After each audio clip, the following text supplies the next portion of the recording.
All right. Well, Paul, thanks for joining me today. My pleasure. It's good to be interviewing you again. We did a couple small things together over the last couple years, and I've got one of your saws. I'm a big fan. But why don't you give us the 30,000-foot overview of who you are and where your company is today, because what we're going to do is we're going to kind of reverse engineer this. You can tell us where you're at, but then we want to kind of understand how you got there. Okay, so we want to start out where we're at? Start out with where you're at now. Okay. Yeah. Please. Well, I'm Paul Guth with IQ Power Tools. Was one of the co-founders of IQ Power Tools. IQ Power Tools specializes in power tools with integrated dust collection.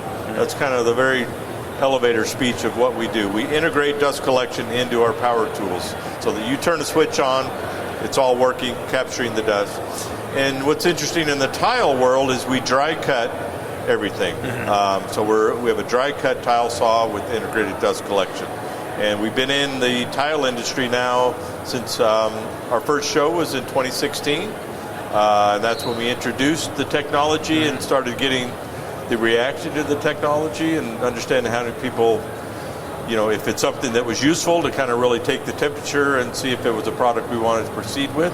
And then we introduced it in 2017 into the market, and so that's kind of how we started within the tile industry. Okay. And how's it going?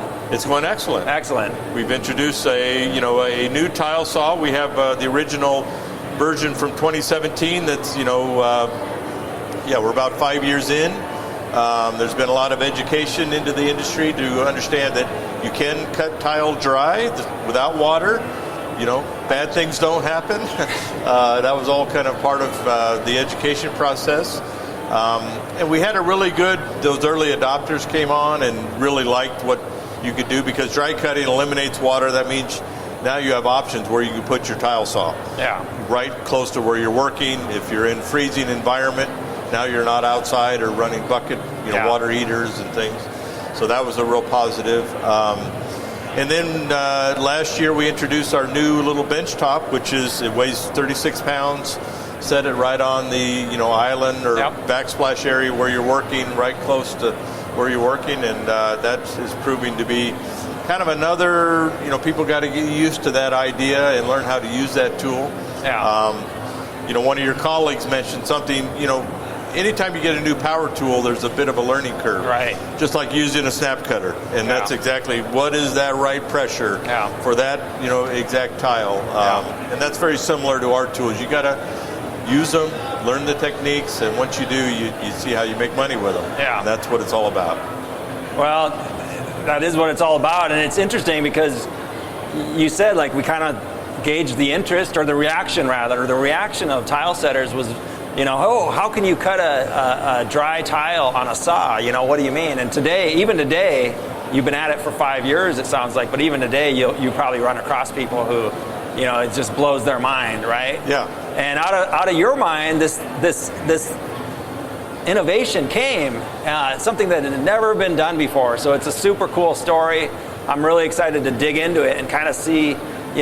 First of all, let's get to know you a little bit personally. What do you like what kind of vacations do you like to take? Maybe you have a favorite memory you could share with us.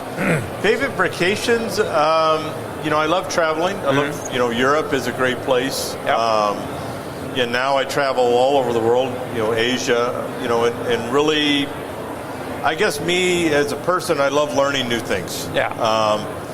And at IQ, we're always doing something new. And I tell people that, that work there, if you don't like learning new things, this is not a great place to work. Right.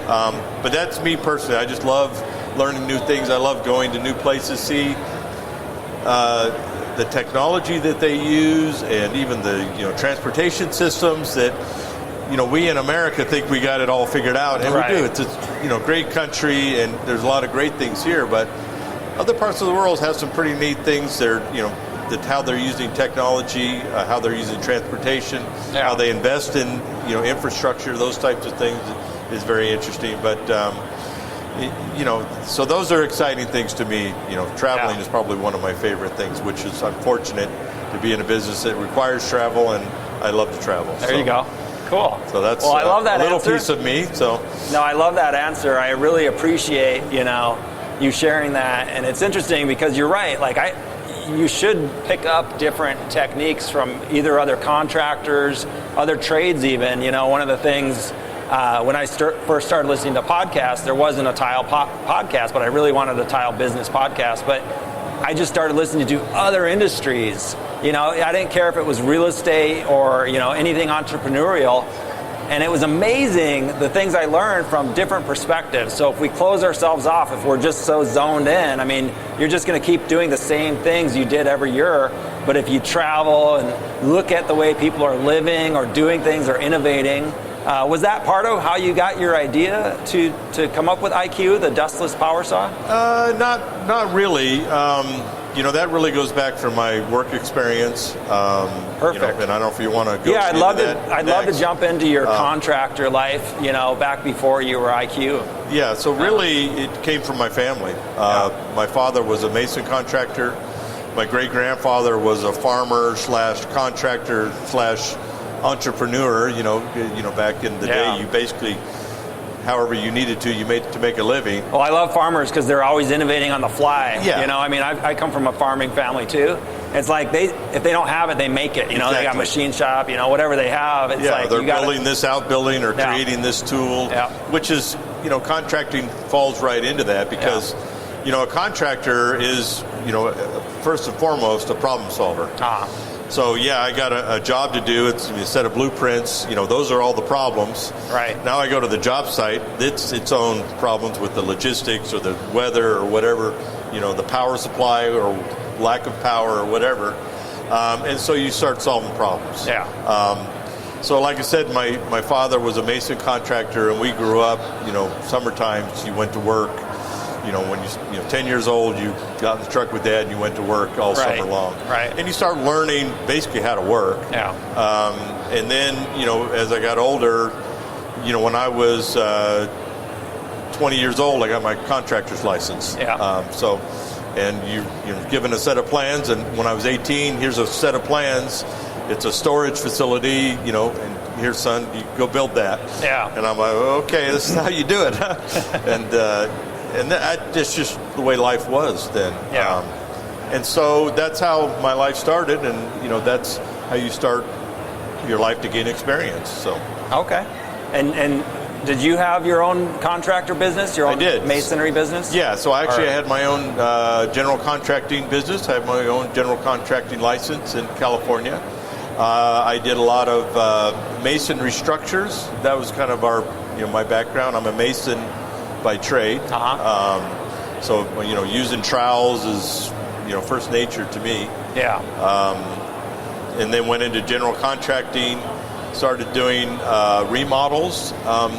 And then when the economy kind of got tight there in the 90s, I found that glass block was kind of a niche market.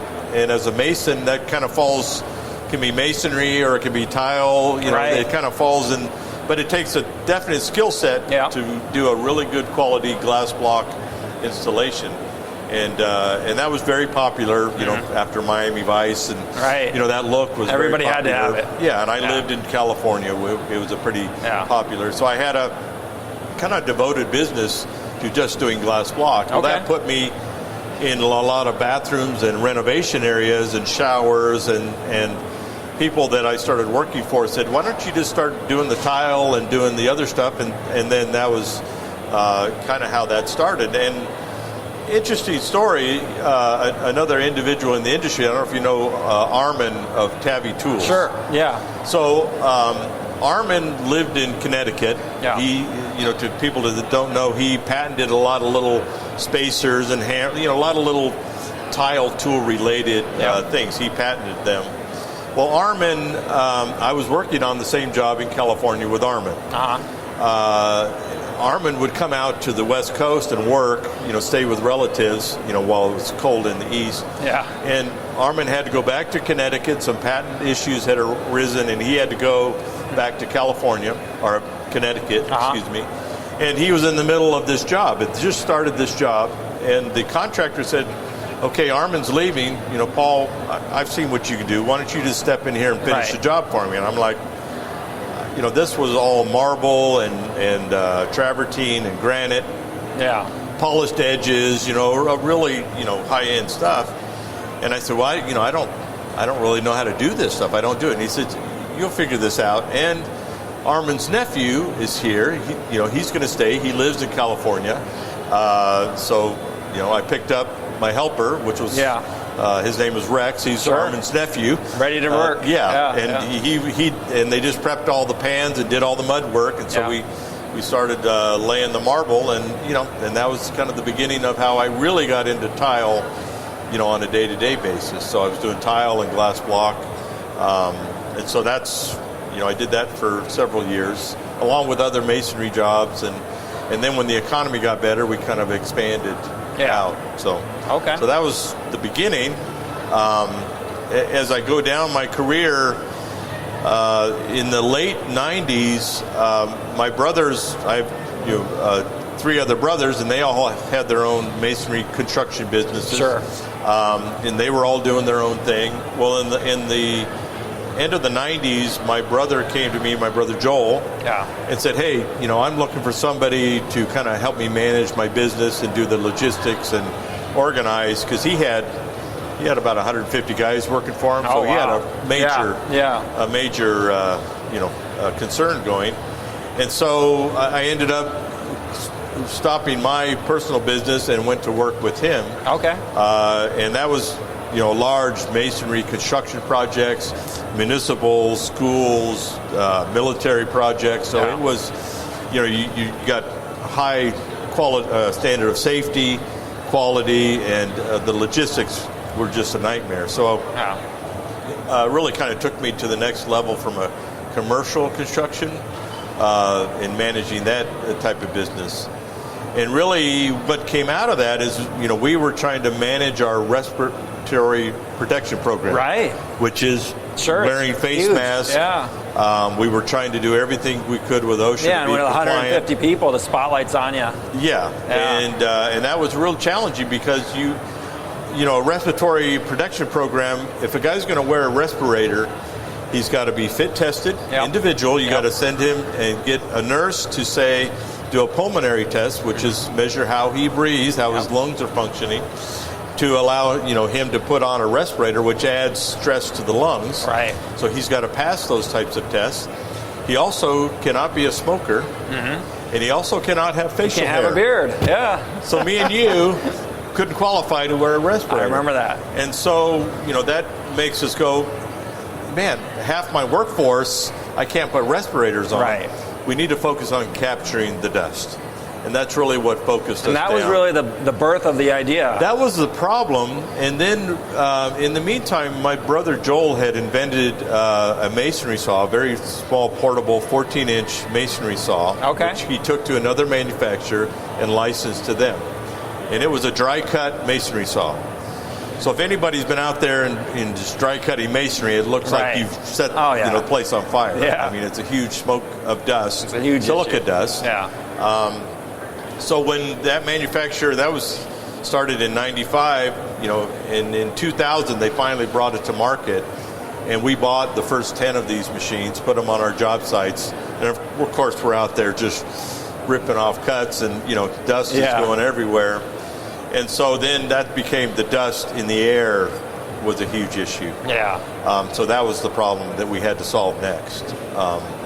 And that's when we actually, I worked at the company, and I'm kind of an amateur fabricator, inventor, like you said, farmer, contractor, problem solver.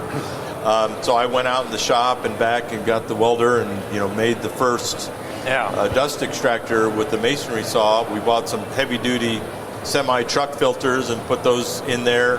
Bought like a dust collector from, one of the wood supply shops, and built our first dust collector, and that was in probably about 2001. We did that. So that was really, we applied something to the problem and found a solution. Nice. Well, that's what an innovator does, right? An inventor, an innovator, an entrepreneur looks for a problem, finds the solution. You mentioned that huge dust cloud. I'm familiar with those dry cut saws, and anybody who's seen them in action is familiar with it. And I'm very familiar with a tile saw, which, we create sometimes 5 pounds of sludge within a couple days, right, of that tile dust, basically, that's captured by the water. So I'm sitting here thinking, like, you know, my vacuum at home gets full pretty quick.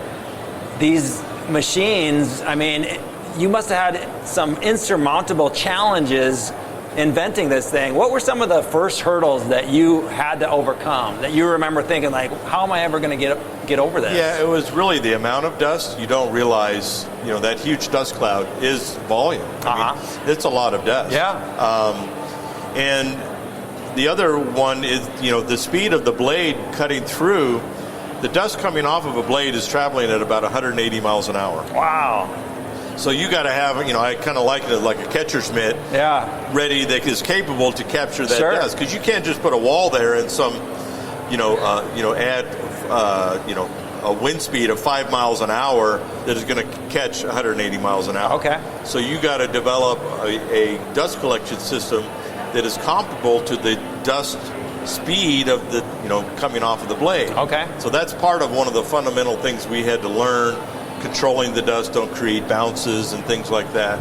So there's a lot of technology and iteration, you know, testing that we do just to figure out how to, you know, make all of this work. And that was one of the big things is, the amount of dust that we capture, managing the filters, how do we do that, and being able to clean the filters. Because, you know, a lot of people have these filters that you saturate a filter and then you take the filter out of whatever the machine, go over to a trash can and you bang it out. Yeah. You're standing there and, you know, all this dust is, you know, you're doing... It's coming back anyway. Yeah. You didn't spread it all over the house, but you're still breathing it. You might breathe it in. So that was a big challenge, figuring out how to manage that dust from the cut all the way to disposal. Yeah. And so, you know, that was a big...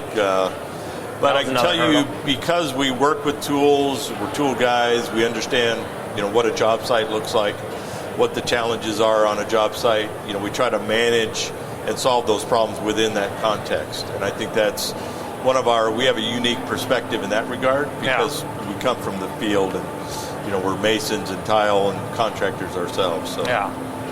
Were there any obstacles along the way that you were like, I can't do it, it's not going to work? And then you have breakthroughs. That's what, you know, invention is all about, breakthroughs. Right. And you never know where that breakthrough is going to lead to. And really, one of the big ones was the spin filter. Yeah. And that's, you know, something that's on all of our tools. Prior to that, we were blowing things into a bag, or we were, you know, had filters that had much less life. You had to manage them somehow. But once we happened on the spin filter, which is very simple, you're spinning a pleated filter across a tab, kind of like putting a card in your spokes of your bicycle, you know. Yeah. But it's very effective. Simple, durable, and effective. And that's, you know, when you got all of that, you have an elegant design, and that's perfect invention right there. Nice. In my book, is when it's, solves all those problems in a very simple way. Well, you made that sound easy. Like, well, you just, you know, that's where the innovation comes from, right? But what would you tell a young inventor or entrepreneur, like, if they're at that wall, what would you tell them? What's your best advice to get? I have a group of guys get through the breakthrough. Yeah, I have a group of guys. Whenever we're trying to solve a problem, I tell them, go do something. Yeah. I don't care what it is. I don't care if it's wrong. Go do something, because you're going to turn over some rock or do this, that's going to lead to that, it's going to lead to this, and that next thing you know, you got a breakthrough. So take action. Take action. Go do something. Don't sit there and go, I can't do this. I don't know how to do this. Let's try Well, stuff. just go out there and do something. Do something. Yeah. And I would say that, you know, I think it's a great life lesson. If you just want to sit at home and says the world is no good, everybody hates me, I can't get a job, I can't. Yeah. Sitting on the couch doesn't get it done. Right. Go do something, and something will pop up. You go to the store and you meet some guy that needs a helper that, you know, you don't know what that turns into. It's just so. Yeah, that's great advice. I love it. I love it. What's been the most surprising thing that you've learned on this journey? I guess it's just the. I love inventing things and coming up with new products. I really love coming to trade shows like we went to the first one in 2016 and showing the tile industry that you could take, like cutting a blade dry. Mm-hmm. cutting with the blade. And I used to tell them, I'd make a cut, and they'd be like, and I'd almost like, pull down my sleeves. It's not a magic trick. Right. This is innovation. And then I would even tell them, hey, make a cut, hey, grab the blade, I dare you. And they would be like, yeah, they think it's blazing hot. That thing's going to be red hot. Yeah. But no, I mean, and that was all part of designing the blade, was a huge step that we had to go through to successfully dry cut, keeping the blade cool that works with the system. Yeah. Because at the end of the day, if the blade doesn't cut, it doesn't matter what dust collection or anything else. So yeah. No, so those are just some of the really kind of entertaining things along the way. Sure. And getting people's reaction. And then, it's always enjoyable to meet people as well and become part of the different social communities that are out there that support the industry, which is great. Yeah. Well, you guys do really well with that. In fact, I know you've launched a new Facebook group, I believe. Do you remember the name of it? It's Built With You in Mind. Built With You in Mind. Yep. If anybody's on Facebook, you can check out Built With You in Mind. And what's basically the intention with that group? Really, it's trying to connect with those communities even more. Kind of like even what you're doing or other social media channels. Just sharing stories, because like you said, you can be talking to a realtor that knows something, but if something is related and some piece of information that you can use in your life, in your business, that could be a breakthrough for you. Yeah. So that's really what that's about, and again, kind of tying those social media communities together in a very positive way. Where do you find your inspiration from? I just get excited because we have a great team at IQ. It's a very creative team.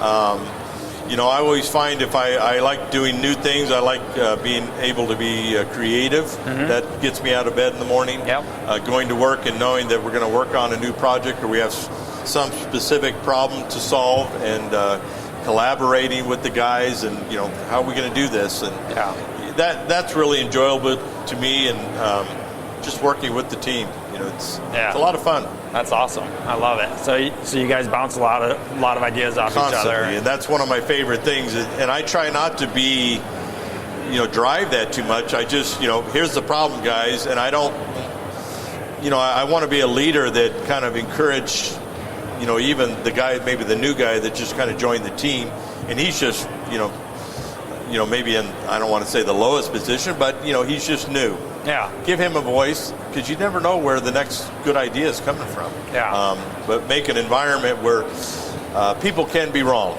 Yeah. I truly believe in that, so that people can put those ideas out there, even however crazy they are, and maybe it's not the right idea, but have the space so that they can express themselves. Would you say that building that kind of culture, really, company culture, has been your secret to your success? I think so. Yeah, because from the outside, I mean, like you said, it hasn't been that long since you first launched at the first trade show, and it's just like boom, boom, boom, just like multiplying every year from the outside looking in. Whatever you're doing, keep it up. It looks easy. I know it's not easy, but you got a good team behind you. What are you guys up to this year? What's new for IQ? Well, really promoting the little benchtop. Of course, we got new projects that I can't talk about yet. Okay. So upcoming trade shows, we're kind of broadening our horizons a little bit. We're going to go to the International Builders Show this year, so broadening the audience as well. But really, there's new tools like the little benchtop. I think it has a lot of legs, and teaching people the value of dry cutting and how you can really save money in your business. Yeah. Be more efficient and those types of things, and just keep adding to that thing. Okay.